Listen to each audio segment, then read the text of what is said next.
ಸ್ನೇಹಿತರೆ, labour card ಅಥವಾ ಕಾರ್ಮಿಕರ ಕಾರ್ಡ್ ಇದ್ದಂತವರು ಕಾರ್ಮಿಕರ ಇಲಾಖೆ ಕಡೆಯಿಂದ ಹೊಸದಾಗಿ ಲೇಬರ್ ಕಾರ್ಡ್ ಮಾಡಿಸೋವರಿಗೆ ಮತ್ತೆ ಇರುವಂತ ಲೇಬರ್ ಕಾರ್ಡ್ ನ ರಿನ್ಯೂವಲ್ ಮಾಡ್ಕೊಳ್ಳೋದಕ್ಕೆ ಒಂದು ಅಪ್ಡೇಟ್ ಅನ್ನ ಬಂದಿದೆ ಅಂತಾನೆ ಹೇಳ್ಬೋದು. ಸ್ನೇಹಿತರೆ, ಇಲಾಖೆ ಕಡೆಯಿಂದ ಬಿಟ್ಟಿರುವಂತ ಹೊಸ ವೆಬ್ಸೈಟ್ ನಲ್ಲಿ ನೀವು ಹೊಸದಾಗಿ ಲೇಬರ್ ಕಾರ್ಡ್ ನ ಅಪ್ಲೈ ಮಾಡೋದಕ್ಕೆ ಅರ್ಜಿದಾರರ ದಾಖಲಾತಿಗಳ ಜೊತೆಗೆ ಎಂಪ್ಲಾಯ್ಮೆಂಟ್ ಸರ್ಟಿಫಿಕೇಟ್ ನ ನೀವು ಫಿಲ್ಅಪ್ ಮಾಡಿ ಅಪ್ಲೋಡ್ ಮಾಡಬೇಕಾಗುತ್ತೆ. ಮತ್ತು ಲೇಬರ್ ಕಾರ್ಡ್ ಇದ್ದಂತವರು ನೀವು ರಿನ್ಯೂವಲ್ ಗೆ ಅಪ್ಲೈ ಮಾಡಿದಾಗ ಈಗ ಎಂಪ್ಲಾಯ್ಮೆಂಟ್ ಸರ್ಟಿಫಿಕೇಟ್ ನು ಕೂಡ ಕೇಳ್ತಾ ಇದೆ. ಜೊತೆಗೆ ಸೆಲ್ಫ್ ಡಿಕ್ಲರೇಷನ್ ಫಾರ್ಮ್ ಇಲ್ಲ ಪೇ ಸ್ಲಿಪ್, ಹೊಸದಾಗಿ ಪೇ ಸ್ಲಿಪ್ ಅಂತ ಬಿಟ್ಟಿದ್ದಾರೆ. ಸ್ನೇಹಿತರೆ, ಈ ಮೂರು ದಾಖಲಾತಿಗಳನ್ನ ನೀವು ಫಿಲ್ಅಪ್ ಮಾಡಿ ಅಪ್ಲೋಡ್ ಮಾಡಿದ್ರೆ ಮಾತ್ರ ಹೊಸ ಲೇಬರ್ ಕಾರ್ಡ್ ಅಥವಾ ಕಾರ್ಮಿಕರ ಕಾರ್ಡ್ ನ ನೀವು ಪಡ್ಕೋಬಹುದು. ಸ್ನೇಹಿತರೆ, ಈಗ ಆಲ್ರೆಡಿ ಲೇಬರ್ ಕಾರ್ಡ್ ಇದ್ದಂತವರು ನೀವು ರಿನ್ಯೂವಲ್ ಗೆ ಅಪ್ಲೈ ಮಾಡಬೇಕಾದ್ರೆ ನೀವು ಕೂಡ ಈ ಒಂದು ಮೂರು ಫಾರಂ ನ ಕಂಪಲ್ಸರಿಯಾಗಿ ಫಿಲ್ಅಪ್ ಮಾಡಿ ಅಪ್ಲೋಡ್ ಮಾಡಿದ್ರೆ ಮಾತ್ರ ನಿಮ್ಮ ಒಂದು labour card renewal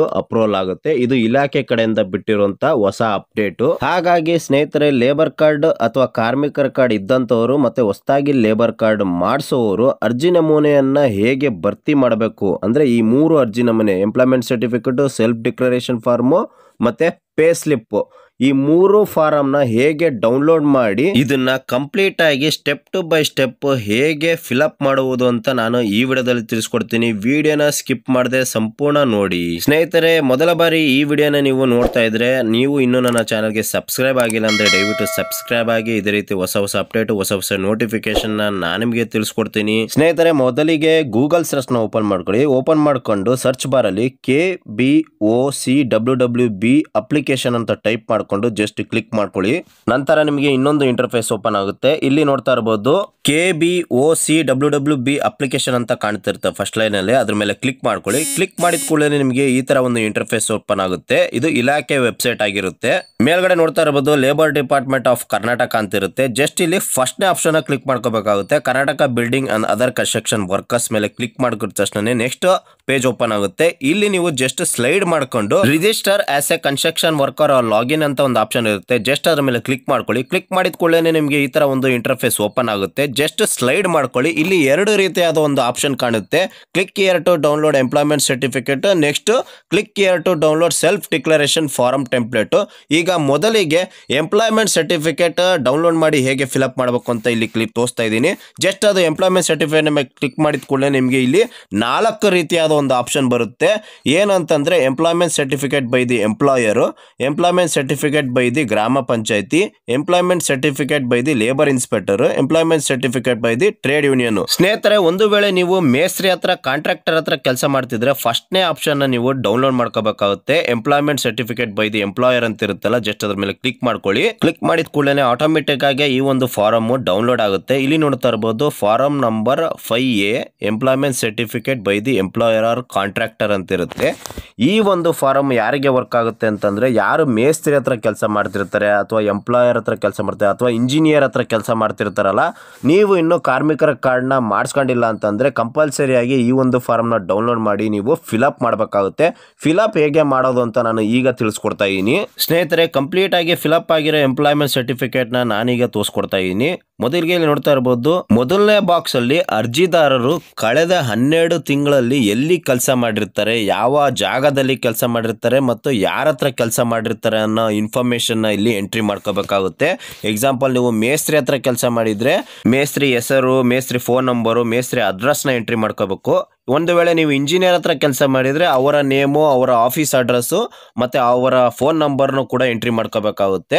next second box ಅಲ್ಲಿ ಉದ್ಯೋಗ ಪ್ರಮಾಣ ಪತ್ರ ನೀಡುವವರು ಅಂತಿದೆ. ಜಸ್ಟ್ ಇಲ್ಲಿ ನೀವು ಏನು ತಲೆ ಕೆಡಿಸ್ಕೋಬೇಡಿ, ಹಿರಿಯ ಕಾರ್ಮಿಕರ ಆಯುಕ್ತರು ಅಂತ ಇಲ್ಲಿ ಬರ್ಕೊಂಡು ನಿಮ್ಮ ಡಿಸ್ಟಿಕ್ ಅಥವಾ ತಾಲೂಕು ಯಾವ್ದು ಬರುತ್ತೆ ಅದನ್ನ ಕೆಳಗಡೆ ಬರ್ಕೊಳ್ಬೇಕಾಗುತ್ತೆ.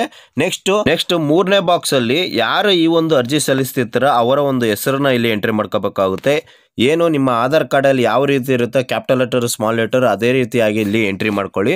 ನೆಕ್ಸ್ಟ್ ನಿಮ್ಮ ವಿಳಾಸನ ಎಂಟ್ರಿ ಮಾಡ್ಕೋಬೇಕಾಗುತ್ತೆ. ಸೇಮ್ ಆಧಾರ್ ಕಾರ್ಡ್ ಅಲ್ಲಿ ಯಾವ ರೀತಿ ಅಡ್ರೆಸ್ ಇರುತ್ತೆ ಅದೇ ರೀತಿಯಾಗಿ ಪ್ರೆಸೆಂಟ್ ಅಡ್ರೆಸ್, ಪರ್ಮನೆಂಟ್ ಅಡ್ರೆಸ್ ಎರಡೂ ಕೂಡ ಎಂಟ್ರಿ ಮಾಡ್ಕೊಳ್ಳಿ. ನೆಕ್ಸ್ಟ್ ಮೂರನೇ ಕಾಲಮ್ ಅಲ್ಲಿ ನೋಡ್ತಾ ಇರಬಹುದು ಇಲ್ಲಿ name and type of the work ಅಂತ ಇರುತ್ತೆ. ನೆಕ್ಸ್ಟ್ ಲೊಕೇಶನ್, ದಿನಾಂಕ ಮತ್ತು ಆವರೇಜ್ ಡೈಲಿ ಆವರೇಜ್ ವೇಜಸ್ ಅಂತ ಇರುತ್ತೆ. ಇಲ್ಲಿ ನೀವು ನೋಡ್ಬೇಕಂದ್ರೆ name and type of the work ಅಂತಂದ್ರೆ ನೀವು ಕಟ್ಟಡ ಕಾರ್ಮಿಕರಾಗಿ ಯಾವ ಕೆಲಸ ಮಾಡ್ತಿರ್ತಾರ ಆ ಕೆಲಸನ ಎಂಟ್ರಿ ಮಾಡ್ಕೋಬೇಕಾದ್ರೆ ಏನು ಕಾರ್ಪೆಂಟ್ರ, ವುಡ್ ವರ್ಕರ ಅಥವಾ ಪ್ಲಂಬರ ಏನು ಅನ್ನೋದನ್ನ ಎಂಟ್ರಿ ಮಾಡ್ಕೊಳ್ಳಿ.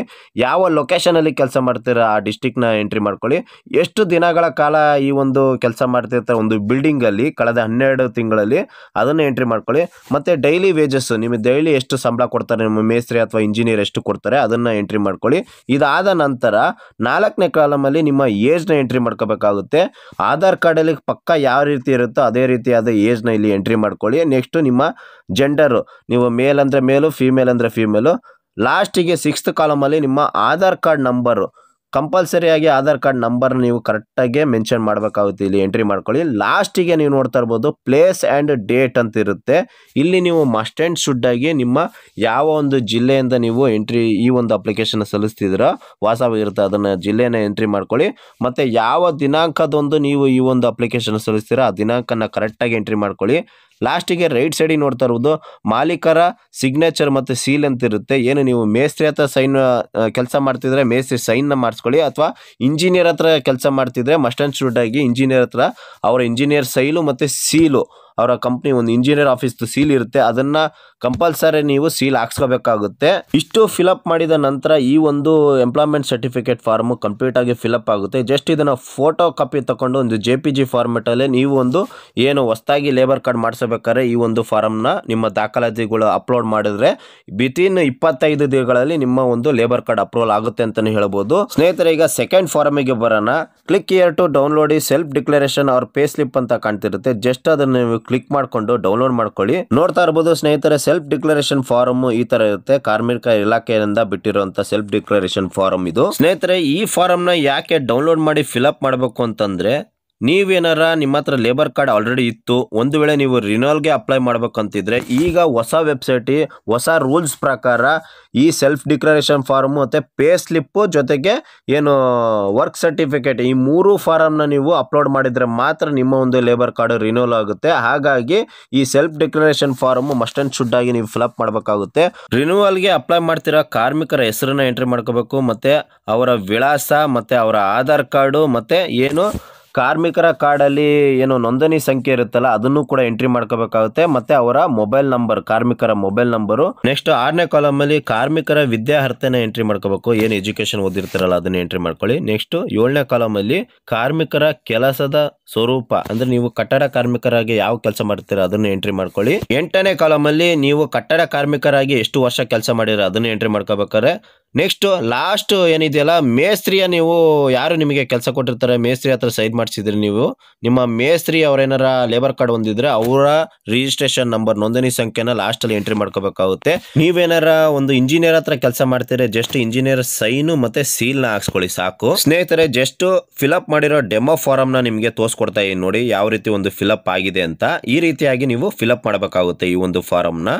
ಸ್ನೇಹಿತರೆ, ನೆಕ್ಸ್ಟ್ 3ನೇ ಫಾರಮ್ ಪೇ ಸ್ಲಿಪ್ ಫಾರ್ಮ್, ಅಂದ್ರೆ labour card pay slip form ನ ಹೇಗೆ ಡೌನ್ಲೋಡ್ ಮಾಡಿ ಫಿಲಪ್ ಮಾಡಬೇಕು ಅಂತ ಈಗ ತೋರಿಸ್ಕೊಡ್ತಾ ಇದೀನಿ. ಮೊದಲಿಗೆ ಅದೇ ಫಾರಮ್ ಅಲ್ಲಿ ನೀವೇನು ಸೆಲ್ಫ್ ಡಿಕ್ಲರೇಷನ್ ಫಾರಮ್ ಕೆಳಗಡೆನೆ ಈ ಒಂದು ಫಾರಮ್ ಬರುತ್ತೆ ಅಂತಾನೆ ಹೇಳ್ಬೋದು. ಸೆಕೆಂಡ್ ಫಾರಮ್ ಆಗಿರುತ್ತೆ. ಕಳೆದ 12 ತಿಂಗಳಲ್ಲಿ ನೀವು ಏನು ಯಾರ ಹತ್ರ ಕೆಲಸ ಮಾಡಿರ್ತೀರಾ, ಎಷ್ಟು ಸಂಬಳ ತಗೊಂತಿರ್ತೀರಾ, ಮತ್ತೆ ಯಾವ ಜಾಗದಲ್ಲಿ ಕೆಲಸ ಮಾಡಿರ್ತೀರಾ, ಏನ್ ವರ್ಕ್ ಮಾಡ್ತಿರ್ತೀರಾ ಅನ್ನೋ ಡೀಟೇಲ್ಸ್ ನ ಎಂಟ್ರಿ ಮಾಡ್ಕೋಬೇಕಾಗುತ್ತೆ. ಇದೇ ಪೇ ಸ್ಲಿಪ್ ಫಾರಮ್ ಆಗಿರುತ್ತೆ. ಮೊದಲನೇ ಕಾಲಮ್ ಅಲ್ಲಿ ನೋಡ್ತಾ ಇರಬಹುದು ಕಾಮಗಾರಿಯ ಸಂಪೂರ್ಣ ವಿಳಾಸ ಅಂತ ಇರುತ್ತೆ. ಅಂದ್ರೆ ನೀವು ಯಾವ ಒಂದು ಬಿಲ್ಡಿಂಗು ಯಾವ ಒಂದು ಲೊಕೇಶನ್ ಅಲ್ಲಿ ಕೆಲಸ ಮಾಡ್ತೀರಾ ಆ ಒಂದು ಅಡ್ರೆಸ್ ನ ಇಲ್ಲಿ ಎಂಟ್ರಿ ಮಾಡ್ಕೋಬೇಕಾಗುತ್ತೆ. ಸೆಕೆಂಡ್ ನೋಡ್ತಾ ಇರಬಹುದು ಕಾಮಗಾರಿಯ ಸ್ವರೂಪ, ಅಂದ್ರೆ ನೀವು ಏನು ಕಟ್ಟಡ ಕಾರ್ಮಿಕರಿಗೆ ಯಾವ ಕೆಲಸ ಮಾಡ್ತೀರಾ ಆ ಒಂದು ಕೆಲಸನ ಇಲ್ಲಿ ಎಂಟ್ರಿ ಮಾಡ್ಕೊಳ್ಳಿ. ನೆಕ್ಸ್ಟ್ 4ನೇ ನಂಬರ್ ಬಾಕ್ಸ್ ಅಲ್ಲಿ ಇಲ್ಲಿ ನೀವು ಏನ್ ಮಾಡ್ಬೇಕಂದ್ರೆ ನಿಮ್ಮ ಮೇಸ್ತ್ರಿ, ನಿಮಗೆ ಯಾರೋ ಒಂದು ಕೆಲಸ ಕೊಟ್ಟಿರ್ತಾರೆ, ನಿಮ್ಮ ಮೇಸ್ತ್ರಿ ನೇಮು ಅಥವಾ ನಿಮ್ಮ ಇಂಜಿನಿಯರ್ ಏನಾರ ಕೆಲಸ ಕಟ್ಟಿದ್ರೆ ಇಂಜಿನಿಯರ್ ನೇಮು, ಅವರ ಅಡ್ರೆಸ್, ಅವರ ಮೊಬೈಲ್ ನಂಬರು, ಇಷ್ಟು ಕೂಡ ನೀವು ಎಂಟ್ರಿ ಮಾಡ್ಕೋಬೇಕಾಗುತ್ತೆ. 5ನೇ ನಂಬರ್ ಕಾಲಮ್ ಅಲ್ಲಿ ಇಲ್ಲಿ ನೀವು ನಿಮ್ಮ ಲೇಬರ್ ಕಾರ್ಡ್ ನೋಂದಣಿ ಸಂಖ್ಯೆ ಇರುತ್ತಲ್ಲ ಅದನ್ನ ನೀವು ಕರೆಕ್ಟ್ ಆಗಿ ಎಂಟ್ರಿ ಮಾಡ್ಕೋಬೇಕಾಗುತ್ತೆ. ನೆಕ್ಸ್ಟ್ ಸ್ನೇಹಿತರೆ, 6ನೇ ನಂಬರ್ 7ನೇ ನಂಬರ್ ಕಾಲಮು ನೀವೇನಾರ ಗೌರ್ಮೆಂಟ್ ಆಫೀಸರ್ ಇಂಜಿನಿಯರ್ ಹತ್ರ ಕೆಲಸ ಮಾಡ್ತಿದ್ರೆ ಅಥವಾ ಲೇಬರ್ ಇನ್ಸ್ಪೆಕ್ಟರ್ ಹತ್ರ ಕೆಲಸ ಮಾಡ್ತಿದ್ರೆ ಅವರ ಒಂದು ಏನು ಇಲಾಖೆ ಕಡೆಯಿಂದ ಒಂದು ಸಂಖ್ಯೆ ನೀಡಿರ್ತಾರೆ ಅದನ್ನ ಎಂಟ್ರಿ ಮಾಡ್ಕೋಬೇಕಾಗುತ್ತೆ, ನೋಂದಣಿ ಸಂಖ್ಯೆನ. ಜಸ್ಟ್ ಅದೇನು ನೆಸಿಟಿ ಇರಲ್ಲ. 5ನೇ ಕಾಲಮು 4ನೇ ಕಾಲಮು 2, 3 ಮಾತ್ರ ಎಂಟ್ರಿ ಮಾಡ್ಕೊಳ್ಳಿ. ನೆಕ್ಸ್ಟ್ 8ನೇ ಕಾಲಮಿಗೆ ಬರೋದಾದ್ರೆ ಇಲ್ಲಿ ನೋಡ್ತಾ ಇರ್ಬೋದು ಕಾರ್ಮಿಕನು ಸದರಿ ಕಾರ್ಮಿಕರಾಗಿ ಕೆಲಸ ನಿರ್ವಹಿಸಿದ ಒಟ್ಟು ದಿನಗಳು ಅಂದ್ರೆ ನೀವು ವರ್ಷದಲ್ಲಿ ಎಷ್ಟು ದಿವಸ ಕೆಲಸ ಮಾಡ್ತಿರ್ತಾರ ಅದನ್ನ ಇಲ್ಲಿ ಎಂಟ್ರಿ ಮಾಡ್ಕೋಬೇಕಾಗುತ್ತೆ. 9ನೇ ಕಾಲಮಿಗೆ ಬರೋದಾದ್ರೆ ಒಂದು ಬಿಲ್ಡಿಂಗ್ ಅಲ್ಲಿ ಎಷ್ಟು ದಿವಸ ಕೆಲಸ ಮಾಡಿರ್ತೀರಾ ಅಂದ್ರೆ ಡೇಟು, ತಿಂಗಳು ಮತ್ತೆ ಇಯರ್ನ ಕರೆಕ್ಟಾಗಿ ಹಳೆ ಡೇಟ್ನ ಎಂಟ್ರಿ ಮಾಡ್ಕೊಂಬತ್ತೆ ಪ್ರೆಸೆಂಟ್ ಡೇಟು ಇಲ್ಲಿವರೆಗೂ ಏನು ಕೆಲಸ ಮಾಡ್ತಾರೆ ಅದನ್ನ ಡೇಟ್ನ ಎಂಟ್ರಿ ಮಾಡ್ಕೋಬೇಕಾಗುತ್ತೆ ಕರೆಕ್ಟಾಗಿ. ನೆಕ್ಸ್ಟ್ 10ನೇ ಕಾಲಮಿಗೆ ಬರೋದಾದ್ರೆ ನಿಮ್ಮ ಡೈಲಿ ವೇಜಸ್ ಅಂದ್ರೆ ನಿಮ್ಮ ಮೇಸ್ತ್ರಿ ಅಥವಾ ಇಂಜಿನಿಯರ್ ದಿನಕ್ಕೆ ಎಷ್ಟು ಕೊಡ್ತಾರೆ ಅದನ್ನ ನಿಮಗೆ ಸ್ಯಾಲ್ರಿನ ಎಂಟ್ರಿ ಮಾಡ್ಕೋಬೇಕಾಗುತ್ತೆ. ಇದಿಷ್ಟು ಎಂಟ್ರಿ ಮಾಡ್ಕೊಂಡು ಜಸ್ಟ್ ಸ್ಲೈಡ್ ಮಾಡ್ಕೊಳ್ಳಿ. ಸ್ಲೈಡ್ ಮಾಡಿದ ತಕ್ಷಣ ಇಲ್ಲಿ ನೋಡ್ತಾ ಇರ್ಬೋದು ಸ್ಥಳ ಮತ್ತೆ ದಿನಾಂಕ ಅಂತ ಇರುತ್ತೆ. ಯಾವ ದಿನಾಂಕದೊಂದು ನೀವು ರಿನ್ಯೂವಲ್ಗೆ ಅಪ್ಲೈ ಮಾಡ್ತಿರ್ತಾರಲ್ಲ ಆ ಡೇಟು ಮತ್ತೆ ಪ್ಲೇಸ್ ನ ಎಂಟ್ರಿ ಮಾಡ್ಕೋಬೇಕಾಗುತ್ತೆ. ನೆಕ್ಸ್ಟ್ ಕೆಳಗಡೆ ನೋಡ್ತಾ ಇರ್ಬೋದು ಸಾಕ್ಷಿಗಳು ಅಂತಿದೆ. ನೀವು ಕಟ್ಟಡ ಕಾರ್ಮಿಕರಾಗಿ ಕೆಲಸ ಮಾಡ್ತಿರ್ತಾರ ಅಂತಂದ್ರೆ ನಿಮ್ಮ ಜೊತೆಗೆ ಯಾರು ಕೆಲಸ ಮಾಡ್ತಿರ್ತಾರ ಅವರ ಹೆಸರು, ಫೋನ್ ನಂಬರ್ ನ ಹಾಕ್ಸೋಬೇಕಾಗುತ್ತೆ. ಇಬ್ರದ್ದು ಹಾಕ್ಸೋಬೇಕಾಗುತ್ತೆ, ಇಬ್ರು ಸಾಕ್ಷಿ ಬೇಕಾಗುತ್ತೆ. ನೆಕ್ಸ್ಟ್ ರೈಟ್ ಸೈಡ್ ನೋಡ್ತಾ ಇರ್ಬೋದು ಕಾರ್ಮಿಕರ ಹೆಬ್ಬಟ್ಟು ಅಥವಾ ಸಹಿ ಅಂತ ಇರುತ್ತೆ. ಇಲ್ಲಿ ಯಾರು ಈ ಒಂದು ಅಪ್ಲಿಕೇಶನ್ ಸಬ್ಮಿಟ್ ಮಾಡ್ತಿರ್ತಾರ ರಿನ್ಯೂವಲ್ಗೆ ಅವರ ಒಂದು ಸಿಗ್ನೇಚರ್ ನ ಹಾಕ್ಬೇಕಾಗುತ್ತೆ. ಸ್ನೇಹಿತರೆ, ಈಗ ಫಿಲಪ್ ಆಗಿರೋ ಫಾರಂ ನ ನಾನು ಈಗ ತೋರಿಸ್ಕೊಡ್ತಾ ಇದೀನಿ. ಇದು ಒಂದು ಡೆಮೋ ಫಾರಂ ಅಂತ ನಿಮ್ಗೆ ತೋರಿಸ್ಕೊಡಕ್ಕೋಸ್ಕರ ನಾನು ಫಿಲಪ್ ಮಾಡಿರೋ ಫಾರಮ್. ಇಷ್ಟು ಡೀಟೇಲ್ಸ್ ಎಂಟ್ರಿ ಮಾಡಿದ ನಂತರ ಈ ಒಂದು ಫಾರಮ್ ಏನು pay slip form, labour card pay slip form fill up ಆಗುತ್ತೆ ಅಂತಾನೆ ಹೇಳ್ಬೋದು. ಸ್ನೇಹಿತರೆ, ಕಾರ್ಮಿಕರ ಇಲಾಖೆ ಕಡೆಯಿಂದ ಬಿಟ್ಟಿರುವಂತ ಹೊಸ ರೂಲ್ಸ್ ಅಪ್ಡೇಟ್ ಪ್ರಕಾರ ಈ 3 ಫಾರಂ ನ ನೀವು ಡೌನ್ಲೋಡ್ ಮಾಡಿ ಫಿಲಪ್ ಮಾಡಿದ್ರೆ ಮಾತ್ರ ಕಂಪಲ್ಸರಿ ಆಗಿ ನೀವು ಒಂದು ಹೊಸ ಲೇಬರ್ ಕಾರ್ಡ್ ನ ಪಡಿಬಹುದು. ಅಥವಾ ನೀವು ಏನಾರ ರಿನ್ಯೂವಲ್ ಗೆ ಅಪ್ಲೈ ಮಾಡಿದ್ರೆ ಮಾತ್ರ ಮಸ್ಟ್ ಅಂಡ್ ಶುಡ್ ನೀವು ವರ್ಕ್ ಸರ್ಟಿಫಿಕೇಟ್ ಜೊತೆಗೆ ಸೆಲ್ಫ್ ಡಿಕ್ಲರೇಷನ್ ಫಾರ್ಮ್ ಇಲ್ಲಾಂದ್ರೆ ಪೇ ಸ್ಲಿಪ್ ಫಾರ್ಮ್ ಇವೆರಡು ಅಪ್ಲೋಡ್ ಮಾಡಿದ್ರೆ ಮಾತ್ರ ನಿಮ್ಮ ಲೇಬರ್ ಕಾರ್ಡ್ ರಿನ್ಯೂವಲ್ ಕೂಡ ಅಪ್ರೂವಲ್ ಆಗುತ್ತೆ ಅಂತ ಡಿಪಾರ್ಟ್ಮೆಂಟ್ ಕಡೆಯಿಂದ ತಿಳಿಸಿದ್ದಾರೆ. ಸ್ನೇಹಿತರೆ, ಈ ರೀತಿಯಾಗಿ ಲೇಬರ್ ಕಾರ್ಡ್ ಗೆ ಸಂಬಂಧಪಟ್ಟ 3 ಫಾರಂ ನ ಹೇಗೆ ಡೌನ್ಲೋಡ್ ಮಾಡಿ ಫಿಲಪ್ ಮಾಡಬೇಕು ಅಂತ ಈ ವಿಡಿಯೋದಲ್ಲಿ ತಿಳಿಸ್ಕೊಟ್ಟಿದ್ದೀನಿ. ಸ್ನೇಹಿತರೆ, ಈ ವಿಡಿಯೋದ ಮಾಹಿತಿ ನಿಮ್ಗೆ ಇಷ್ಟ ಆಗಿದ್ರೆ ಒಂದು ಲೈಕ್ ಬಟನ್ ಮೇಲೆ ಕ್ಲಿಕ್ ಮಾಡಿ. ಹಾಗೆ ನೀವು ಇನ್ನೂ ನನ್ನ ಚಾನಲ್ಗೆ ಸಬ್ಸ್ಕ್ರೈಬ್ ಆಗಿಲ್ಲ ಅಂದ್ರೆ ದಯವಿಟ್ಟು ಸಬ್ಸ್ಕ್ರೈಬ್ ಮಾಡಿ, ಪಕ್ಕದಲ್ಲಿರೋ ಬೆಲ್ ಬಟನ್ ಮೇಲೆ ಕ್ಲಿಕ್ ಮಾಡಿ. ಇದೇ ರೀತಿ ಹೊಸ ಅಪ್ಡೇಟ್, ಹೊಸ ನೋಟಿಫಿಕೇಶನ್ ನಾನು ನಿಮಗೆ ತಿಳಿಸ್ಕೊಡ್ತೀನಿ. Thank you for watching Cool Mix Kannadiga YouTube channel.